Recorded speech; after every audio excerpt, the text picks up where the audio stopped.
Well, first of all, business networking and sex is a little bit of a controversial title. It's about gender. It's about the difference between men and women. And honestly, I argued for the title Business Networking and Gender. But my co-authors said, Business Networking and Gender, wait, listen, can you hear the crickets? Nobody's going to pick that book up. And so we went with Business Networking and Sex. So it's about the difference between men and women and how they network. And it's based on a survey of 12,000 people that we did all over the world. Every populated continent. Asia was well represented in the survey. And we asked them how they networked, how they got their business, how much time did they spend networking, what percentage of their business did they generate from networking. And we found some amazing data.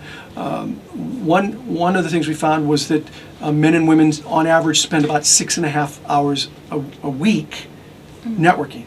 Those people who said networking was successful for them spent 6.5 hours a week. Those people who said, nah, this networking thing doesn't work for me, they spent less than 2 hours a week networking. So there was a direct correlation between time spent and success. The other thing was how much business did they generate? And the average, the statistical mean, was almost 50%. But almost 50% of their business came from that 6.5 hours a week in networking. And so we got some really hard data. And of course we compared men to women. And women did very well in the survey. They actually worked a little bit less time, just a little less time.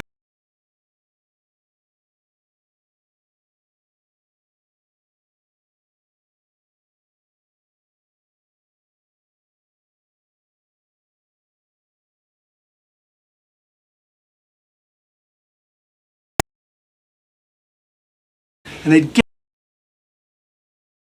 relational. And we found that anyone, whether you were a man or a woman, if you focused on the relationship more, you did better at networking. The opposite gender represents half the world. I mean, half the world is the opposite sex. And so if we can learn how to communicate in a business context, if we can learn how to communicate more effectively in a business context with the opposite gender, we substantially increase the amount of business that we can potentially do.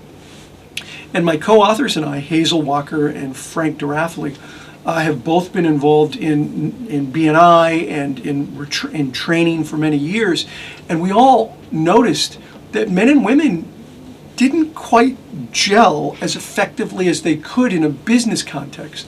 And so we did the survey so that we could come up with strategies that men and women can use to communicate more effectively with the opposite gender in a business context so that they can get more business. And we found that. We absolutely found very simple but effective things for both men and women to do in order to communicate better with each other.